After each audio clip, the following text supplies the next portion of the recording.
ജീവിതം സുരക്ഷിതമാക്കുവാൻ മാർഗങ്ങൾ ആലോചിച്ച് നെട്ടോട്ടമോടുന്ന കേരളത്തിലെ സ്ത്രീകൾക്ക് മാതൃകയാവുകയാണ് വർക്കല പാളയംകുന്ന് മുത്തൻവിള വീട്ടിൽ സുനി ലീ. മുത്തൻവിള വീട്ടിൽ സഹദേവന്റെയും സുഭദ്രയുടെയും രണ്ടാമത്തെ പുത്രിയായി ജനിച്ച സുനിക്ക് കേവലം 10ാം തരം വരെ മാത്രമാണ് പഠിക്കുവാൻ സാധിച്ചത്. സിംഗപ്പൂരിൽ വേരുകളുള്ള ലീയാണ് സുനിയുടെ ഭർത്താവ്. സുനി ലീ ഇന്ന് ഇന്ത്യയൊട്ടാകെ അറിയപ്പെടുകയും ആദരിക്കപ്പെടുകയും ചെയ്യുന്ന വനിതാ തെങ്ങുകയറ്റ പരിശീലകയാണ്. ഇന്ത്യയിലെ തന്നെ ആദ്യ വനിതാ തെങ്ങുകയറ്റ പരിശീലകയാണ് സുനി ലീ. സ്വന്തം തെങ്ങിൽ കയറാൻ ഒരാളെയും കിട്ടാതെ വന്നപ്പോൾ സുനി ലീ എടുത്ത ശപഥമാണ് ഇനി എന്റെ തെങ്ങിൽ കയറാൻ ആരെയും അനുവദിക്കില്ല എന്നത്. അങ്ങനെ വർക്കല ഇലകമൺ കൃഷിഭവനെ സമീപിച്ച് എനിക്കും തെങ്ങുകയറ്റം പഠിക്കണം എന്ന ആവശ്യം ഉന്നയിച്ചു. കൃഷിഭവന്റെ നിർദ്ദേശപ്രകാരം കരകുളം ഗ്രാമീണ പഠനകേന്ദ്രത്തിൽ 6 ദിവസത്തെ പരിശീലനത്തിന് ചേർന്നു. 30 പഠിതാക്കളിൽ ഏക വനിതയായി പരിശീലനം പൂർത്തിയാക്കി. ആത്മവിശ്വാസത്തോടെ തെങ്ങുകയറാൻ ആരംഭിച്ചു. തെങ്ങുകയറ്റത്തിന് പുറമെ തെങ്ങിലെ ഹൈബ്രിഡൈസേഷൻ നടത്താനും മരുന്ന് തളിക്കാനും വൈദഗ്ധ്യം നേടി. ചാപ്പാടൻ തെങ്ങിൻ തൈയാണിത്. മറ്റേത് ആൻഡമാൻ യെല്ലോ ആണ്. പിന്നെ അന്നപൂർണ്ണയുണ്ട്, കൽപ്പശ്രീയുണ്ട്. അങ്ങനെ വെറൈറ്റി ഓരോ സ്ഥലത്ത് മലേഷ്യയുള്ള എല്ലാം മലേഷ്യ പോയപ്പോഴും അങ്ങനെ ഓരോ എണ്ണം വെറൈറ്റി ഓരോ സ്ഥലത്ത് പോകുമ്പോഴത്തേക്ക് കൊണ്ടുവരുന്നുണ്ട്. തേങ്ങകൾ കൊണ്ടുവന്ന് ഞങ്ങൾ പാവി അത് തെങ്ങിൻ തൈ ആക്കി കൊടുക്കും. പിന്നെ തെങ്ങിൻ തൈ വേണമെങ്കിൽ നേര്യമംഗലത്തു നിന്നും എടുക്കുന്ന ഫാമിൽ നിന്ന് എടുത്തിട്ടുണ്ട്. നേര്യമംഗലം ഫാമിൽ നിന്ന്. പിന്നെ CPS ഉണ്ട്. അതിൽ CPS 2013-14 എൻ്റെ CPS 150ഓളം കർഷകരുണ്ട്. അവരൊക്കെ അതാത് സമയം പോയി തെങ്ങ് ക്ലീൻ ചെയ്ത് വളങ്ങളും ഒക്കെ പ്രയോഗങ്ങളും തെങ്ങിൻ തൈ മേടിക്കുന്ന കർഷകരൊക്കെ നമ്മൾ പോയി തന്നെ നട്ടു കൊടുക്കുകയും ചെയ്യുന്നുണ്ട്. നല്ല ഇനം ഗൾഫിൽ നിന്നൊക്കെ വന്നവർ ഇപ്പോൾ റിട്ടയർഡായി വന്നവരൊക്കെ നല്ല റബ്ബർ മുറിച്ചിട്ട് തെങ്ങിൻ തൈയൊക്കെ വെപ്പിക്കുന്നുണ്ട്. പിന്നെ ഇത് തേങ്ങ പോണ ഈ ഫാർമറിൽ നിന്ന് തേങ്ങകളെടുത്ത് ചമ്മന്തിപ്പൊടി, തേങ്ങ, വെളിച്ചെണ്ണ, ഉരുക്ക് വെളിച്ചെണ്ണ അങ്ങനെ ഉണ്ടാക്കി കൊടുക്കുന്നുണ്ട്. നാളികേര വികസന ബോർഡ് തെങ്ങുകയറ്റ പരിശീലന പദ്ധതി തുടങ്ങിയപ്പോൾ പരിശീലനം നൽകാനുള്ള ദൗത്യം ആദ്യ ബാച്ചിലെ മിടുക്കിയായ സുനി ലീയെ ഏൽപ്പിച്ചു. ഇതുവരെ 3000-ലേറെ പേർക്ക് സുനി ലീ പരിശീലനം നൽകിക്കഴിഞ്ഞു. തെങ്ങിൽ കയറുക മാത്രമല്ല ഇവർ ചെയ്യുക, ഒപ്പം നല്ലൊരു നാളികേര കർഷക കൂടിയാണ് സുനി ലീ. വീടിന്റെ മുൻവശത്ത് വിവിധ ഇനത്തിലുള്ള തെങ്ങിൻ തൈകൾ നിലത്ത് പാകിയും ഗ്രോ ബാഗിൽ നട്ടുവളർത്തിയതുമായ ഒരു നഴ്സറിയും ഇവിടെ നടത്തുന്നു. ഇതിലൂടെ നല്ല ഇനം തെങ്ങിൻ തൈകൾ കർഷകർക്ക് ലഭ്യമാക്കാനും സാധിക്കുന്നു. തെങ്ങേറ്റം പഠിച്ച് വന്നപ്പോഴത്തേക്കാണ് എൻ്റെ വീട്ടുകാരൊക്കെ ഇത് ബോംബെ അല്ല ഇത് കേരളമാണ്, എൻ്റെ മാമനുമൊക്കെ കാലും കൈ അടിച്ചോടിക്കുമെന്ന് പറഞ്ഞ് എന്നെ നല്ലതായിട്ട് മാനസികമായിട്ട് അങ്ങ് വിഷമിപ്പിച്ച്. എനിക്ക് എല്ലാം താങ്ങും തണലുമായിട്ട് എൻ്റെ ഹസ്ബൻഡ് മുന്നിട്ട് നിന്ന്. ഹസ്ബൻഡ് തന്നെ എനിക്ക് സപ്പോർട്ട്. ബസ് ഓടിക്കണമെന്ന് പറയുമ്പോൾ ബസ് ഓടിക്കാൻ നമുക്ക് ഡ്രൈവിംഗ് സ്കൂളൊക്കെ ബോംബെയിലുണ്ടായിരുന്നു. പിന്നെ കാർ ഓടിക്കണമെന്ന് പറയുമ്പോൾ എല്ലാ വണ്ടികളും ആയാലും എന്തൊരു പഠിക്കണമെന്ന് പറഞ്ഞാൽ എൻ്റെ ഹസ്ബൻഡ് എനിക്ക് ഫുള്ള് സപ്പോർട്ടാണ്. ഞാൻ പേരെടുക്കുന്നെങ്കിലും പക്ഷേ എല്ലാ കൃഷിയെക്കുറിച്ചും ക്ലാസ് എടുക്കുന്ന മൊത്തം നമ്മൾ രണ്ടുപേരും കൂടെയാണ് ഓരോ സ്ഥലത്ത് ട്രെയിനിങ്ങിന് പോകണം. അതും മാസ്റ്റർ തന്നെ. പക്ഷേ പേര് മൊത്തം എനിക്കെങ്കിലും അതാണ് എൻ്റെ ഇത്രയും ഒരു ഹസ്ബൻഡ് സപ്പോർട്ട് ചെയ്യുന്ന അന്നത്തെ കാലത്തൊക്കെ പെണ്ണുങ്ങളെ ഒന്നും പുറം ലോകത്തോട്ട് വിടുന്ന കാലമല്ല. അപ്പോഴത്തേക്കും എൻ്റെ ഹസ്ബൻഡ് എനിക്ക് സപ്പോർട്ടായിരുന്നു. ഊണിലും ഉറക്കത്തിലും ഭയങ്കര എന്തൊരു പഠിക്കണമെന്ന് പറഞ്ഞാൽ അതിന് ഫുൾ സപ്പോർട്ട് തരുന്ന എൻ്റെ ഹസ്ബൻഡാണ്. അതിനാണ് കൂടുതലും പേര് കിട്ടേണ്ടത് എനിക്ക്. പിന്നെ ആരെയും മുമ്പ് കേൾക്കാതെ ഇതൊരു ഉപജീവന മാർഗമായിട്ട് ഷിപ്പിങ്ങിലെ ജോലി വരെ എൻ്റെ ഹസ്ബൻഡ് കളഞ്ഞിട്ട് ഞങ്ങൾ നാട്ടിൽ 2010-11 മുതൽ വന്ന് നാട്ടിൽ നിന്ന് നിൽക്കുവാണ്. പിന്നെ ഒരേ സ്ഥലങ്ങളിൽ Singapore, Malaysia, Indonesia, Sri Lanka, Jamaica, എല്ലാ രാജ്യത്തും, ആൻഡമാൻ, അങ്ങനെ കോക്കനാട്ട് ബോർഡിൻ്റെയും പോകും. അല്ലാതെ പാരച്യൂട്ട് കമ്പനിയുടെ ലക്ഷദ്വീപ് അവർ ഓരോ സ്ഥലങ്ങളിൽ വിടുന്നുണ്ട്. അപ്പോഴങ്ങനെയും പോകും. നല്ല ഇതായിട്ട് ഒരുപാട് സ്ഥലങ്ങൾ കാണാനും നമ്മളെ ഉപജീവനമാർഗമായിട്ട്. പിന്നെ 150ഓളം കർഷകരുണ്ട്. ഒരു CPS രൂപീകരിച്ച് അവരൊക്കെ അതാത് സമയത്ത് പോയി ഞാൻ പഠിപ്പിച്ച പഴുതാക്കളെയും കൊണ്ടുപോയി ക്ലീൻ ചെയ്ത് തേങ്ങയൊക്കെ ഇട്ട് പരിപാലനങ്ങൾ, തെങ്ങ് നടുന്ന തൊട്ട് ഇസട്ട് വരെ എൻ്റെ ഹസ്ബൻഡ് തെങ്ങിൻ തൈകൾ നല്ല ഇനം ഉൽപ്പന്നങ്ങൾ തെങ്ങിൻ തൈ ഉണ്ട്. പക്ഷെ അത് നമ്മൾ കൊണ്ടുപോയി നട്ടും കൊടുക്കും. എല്ലാ രീതികളും. വാഴ ഉൾപ്പെടെ വിവിധ ഇനം കൃഷികളുമുണ്ട്. വാഴക്കുലകൾ ആരെയും ആകർഷിക്കും വിധമാണ് ഇവരുടെ പുരയിടത്തിൽ കാണാനാവുക. 200ഓളം ഏത്തവാഴകളാണ് ഇവിടെ കൃഷി ചെയ്തിരിക്കുന്നത്. ഉയരം കൂടിയ ഇനമായതിനാൽ കാറ്റത്ത് ഒടിഞ്ഞു വീഴാതിരിക്കാൻ പ്ലാസ്റ്റിക് കയർ കൊണ്ട് കെട്ടി അവയെ സംരക്ഷിച്ചിരിക്കുന്നു. വാഴക്കന്ന് വിൽപ്പനയിലൂടെയും ഒരധിക വരുമാനം ലഭിക്കുന്നു. കൃഷിയാണ് കൂടുതൽ. വാഴ കൃഷിയുണ്ട്. പിന്നെ ഇതിന് ഉപരിയായിട്ട് മോന് അവിടെ ഇടമളയ്ക്കൽ പഞ്ചായത്തിൽ 2000 വാഴ നട്ട് ഏത്തവാഴ കുലച്ച് ഏത്തവും ഞാലിപ്പൂവനും നട്ടിട്ടുണ്ട്. പിന്നെ കുറേ വാഴകൾ ഇല വെട്ടാൻ ഇലയ്ക്കുള്ള വാഴയും നട്ടിട്ടുണ്ട്. അതിന്ന് എല്ലാം കുലച്ച് കൊടുക്കുന്നുണ്ട്. അത് അവിടെ വന്ന് ആളുകൾ കുല കൊണ്ടുപോകുന്നുണ്ട്. നനയ്ക്കുന്നത് പമ്പ് സെറ്റ് ഉപയോഗിച്ച്, പമ്പ് സെറ്റ് ഉണ്ട്. അത് ഒന്നിരാടം നനച്ചു കൊടുക്കും. വീട്ടാവശ്യത്തിനുള്ള പച്ചക്കറിക്കും ഒരിടം സുനിലി കണ്ടെത്തിയിട്ടുണ്ട്. കത്തിരി, വെണ്ട, തക്കാളി എന്നിവയ്ക്ക് പുറമെ കിഴങ്ങുവർഗ്ഗങ്ങളും ഇവിടെ കൃഷി ചെയ്യുന്നു. 6 മാസം കൊണ്ട് വിളവ് തരുന്ന മരിച്ചീനിയും ഇവിടെ വിളവേകി നിൽക്കുന്നു. വീടിന്റെ ഒരു ഭാഗത്തായി ഇടതൂർന്നു വളർന്നു നിൽക്കുന്ന ഒരു മുളങ്കാട് തന്നെ ഈ കർഷക സൃഷ്ടിച്ചിരിക്കുന്നു. പച്ചയും മഞ്ഞയും നിറങ്ങളിലുള്ള മുളകളാണ് ആദായം ലക്ഷ്യമിട്ട് നട്ടുപിടിപ്പിച്ചിരിക്കുന്നത്. പുല്ലിന്റെ വംശത്തിലെ ഏറ്റവും വലിയ ചെടിയാണ് മുള. ഇത് ഒരേക പുഷ്പിയാണ്. മുളകളിൽ ചില ഇനങ്ങൾ എല്ലാ വർഷവും പുഷ്പിക്കും. എങ്കിലും ചിലത് ആയുസ്സിൽ ഒരിക്കൽ മാത്രമേ പുഷ്പിക്കാറുള്ളൂ. മുളകളിലെ ഏറ്റവും വലിയ ഇനം ഭീമൻ മുളയാണ്. സാധാരണ ഒരു മുളയ്ക്ക് 80 മീറ്റർ വരെ ഉയരവും 100 കിലോ വരെ ഭാരവും കാണപ്പെടുന്നു. ഞാനാണെങ്കിൽ കൃഷി ഓഫീസിൽ നിന്ന് സ്റ്റാളിൽ നിന്ന് ഒരു മുള മേടിച്ചതാണ്. 3 വർഷം മുമ്പെയാണ് ഒരു മുളയാണ് മേടിച്ചത്. എനിക്കിപ്പോഴാണെങ്കിൽ അതിൻ്റെ 19ഓളം മുളകൾ ഞാൻ വിറ്റ്. പക്ഷേ ഇനി നിൽക്കുന്നു ഒരു മുളയിൽ നിന്നാണ് ഇത്രയും ഉണ്ടായത്. പച്ചയും മഞ്ഞയുള്ള മുളയാണ്. ഏണിക്ക് ഉപയോഗിക്കാം, തോട്ടയ്ക്ക് ഉപയോഗിക്കാം, നമുക്ക് ടെൻറ്റുകൾ കെട്ടുന്നതിനൊക്കെ ഉപയോഗിക്കാം. നല്ല വെറൈറ്റി മുളയാണ്. ഒരുപാട് തൈകൾ ഞാൻ ഇതിൽ നിന്ന് കമ്പി വെട്ടി കിളിപ്പിച്ച് കൊടുത്തിട്ടുണ്ട്.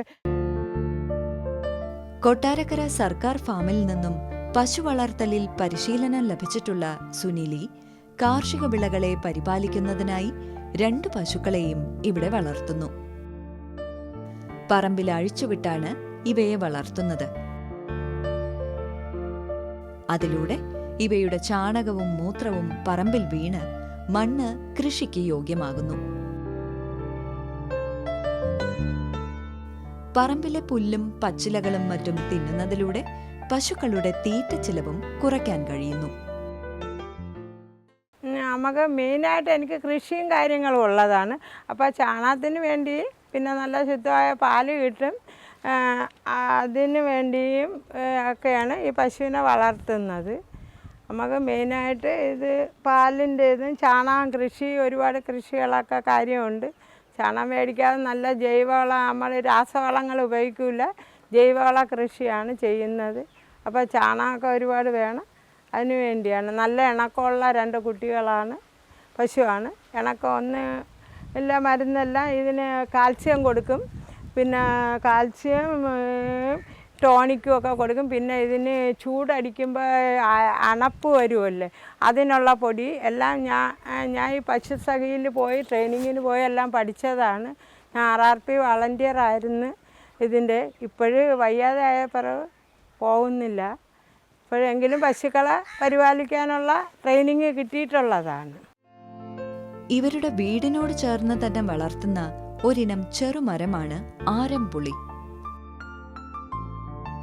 പല സ്ഥലങ്ങളിലും വ്യത്യസ്തങ്ങളായ പേരുകളിൽ അറിയപ്പെടുന്നു. പുളിരസത്തിലുള്ള ഈ പഴം അച്ചാറുണ്ടാക്കാനും കറികളിൽ പുളിരസത്തിനായും പാനീയങ്ങൾ ഉണ്ടാക്കാനും ഉപയോഗിക്കുന്നു. ചെടി നിറയെ കായ്കൾ പിടിക്കുന്ന ഈ സസ്യം ആണ്ടിൽ 8 മാസക്കാലത്തോളം വിളവുണ്ടാകും. വളരെ ഭംഗിയുള്ള വയലറ്റ് കളർ പൂക്കളാണ് ഇതിലുണ്ടാവുക. ശ്രീമതി സുനീലി വളരെ മികച്ച ഒരു നാളികേര കർഷകയാണ്. ഒരു കർഷക എന്നതിലുപരി അവർ തെങ്ങ് കയറ്റത്തിലാണ് തൻ്റെ പ്രാഗൽഭ്യം തെളിയിച്ചിട്ടുള്ളത്. തെങ്ങ് കയറ്റത്തിൽ നൂതന യന്ത്രങ്ങൾ പരിശീലനം നേടിയിട്ടുണ്ട്. അത് വച്ചിട്ട് നൂതന യന്ത്രങ്ങൾ വച്ചിട്ട് തെങ്ങ് കയറ്റത്തിൽ വളരെ പ്രാഗൽഭ്യം തെളിയിച്ചിട്ടുള്ള ഒരു വ്യക്തിയാണ്. കൂടാതെ തെങ്ങ് കയറ്റത്തിൽ മറ്റ് വനിതകൾക്ക് അവർ പരിശീലനം കൊടുക്കുന്നുമുണ്ട്. അവരുടെ പരിശീലനം കൊണ്ട് ഇവിടെ ഒരുപാട് വനിതകൾക്ക് തെങ്ങ് കയറ്റത്തിൽ കഴിവ് തെളിയിക്കാനായിട്ട് പറ്റിയിട്ടുണ്ട്. ഇപ്പോൾ നമുക്ക് തെങ്ങ് കയറ്റ തൊഴിലാളികളെ കിട്ടാത്തതാണ്, അവരുടെ അഭാവമാണ് നമ്മൾ പഞ്ചായത്ത് നേരിടുന്ന ഒരു പ്രധാന പ്രശ്നം എന്ന് പറയുന്നത്. തെങ്ങ് കയറ്റത്തിന് തൊഴിലാളികളില്ല. ഇപ്പോൾ നമ്മുടെ നാട്ടിലുള്ള തനത് തെങ്ങ് കയറ്റ തൊഴിലാളികൾ വളരെ കുറവാണ്. അവരെല്ലാം ഈ തൊഴിലിനെ ഉപേക്ഷിച്ചുകൊണ്ടിരിക്കുകയാണ്. അപ്പോൾ ആ ഒരു സാഹചര്യത്തിൽ ശ്രീമതി സുനീലിയുടെ പ്രവർത്തനങ്ങൾ വളരെ സ്വാഗതാർഹമാണ്, പ്രശംസനീയമാണ്. മറ്റൊരു ഫലവൃക്ഷമാണ് ആനമുന്തിരി എന്ന ആത്തപ്പഴം. അധികം ഉയരത്തിൽ വളരാത്ത ഇവയിൽ ധാരാളം ശാഖോപശാഖകൾ ഉണ്ടാകുന്നു. ഇവയ്ക്ക് ചെറിയ നീണ്ട ഇലകളാണുള്ളത്. ഇതിനെ ഒരു കാർഷിക വിളയായി മാറ്റിയെടുത്തിട്ടുള്ള ചില സംസ്ഥാനങ്ങളാണ് തമിഴ്നാട്, അസം, ഉത്തർപ്രദേശ് എന്നിവ. നല്ലപോലെ വളം ചെയ്ത് പരിപാലിക്കപ്പെടുന്ന മരത്തിൽ നിന്നും 100-ലധികം പഴങ്ങൾ ഒരു വർഷത്തിൽ ലഭിക്കുന്നു.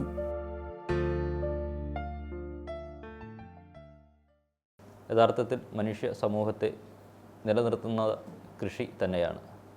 കുടുംബിനിയായ ശ്രീമതി സുനിലി മാഡം ഉത്തമ കുടുംബിനിയായിരിക്കുമ്പോൾ തന്നെ കൃഷിരംഗത്ത് മാതൃകാപരമായ സവിശേഷമായ ശ്രദ്ധ ഊന്നിക്കൊണ്ട് സമൂഹത്തിന് മാതൃക ആവുകയാണ്. എല്ലാ വീട്ടമ്മമാർക്കും ചെയ്യാൻ പറ്റുന്ന തരത്തിൽ കൃഷി ചെയ്യുമ്പോൾ വിഷരഹിതമായ പച്ചക്കറിയും അതോടൊപ്പം ധാന്യങ്ങളും പാലും പാലുൽപ്പന്നങ്ങളും ഒക്കെ നമുക്ക് സ്വന്തമായി ഉൽപ്പാദിപ്പിക്കാൻ സാധിച്ചാൽ രോഗരഹിതമായ ഒരു ജീവിതമായിരിക്കും നമുക്കുണ്ടാവുക. അത്തരത്തിൽ കൃഷിയെ പ്രോത്സാഹിപ്പിച്ചുകൊണ്ട് കൃഷി ജീവിതത്തിൻ്റെ ഭാഗമാക്കിക്കൊണ്ട് വലിയൊരു സന്ദേശമാണ് നൽകിക്കൊണ്ടിരിക്കുന്നത്. കൃഷി എല്ലാവരും നമ്മുടെ ജീവിതത്തിൻ്റെ ഭാഗമാക്കുകയാണെങ്കിൽ നമ്മുടെ ആരോഗ്യവും നമ്മുടെ മാനസികമായ സന്തോഷവും ഒക്കെ കൃഷിയിലൂടെ നമുക്ക് സമാർജിക്കുവാൻ സാധിക്കും. ഉത്തമമായ പുതിയ കൃഷിരീതികൾക്ക് സർക്കാർ വളരെയേറെ പദ്ധതികൾ ആവിഷ്കരിച്ചിട്ടുണ്ട്. സർക്കാർ സംവിധാനങ്ങൾ ഉപയോഗിച്ചുകൊണ്ട് നമ്മളേവരും മലയാളികൾ പ്രത്യേകിച്ച് അലസത വെടിഞ്ഞ് കൃഷിയിൽ പ്രത്യേകമായ ശ്രദ്ധ ഊന്നണം എന്ന് ഈ സന്ദർഭത്തിൽ പറയുകയാണ്.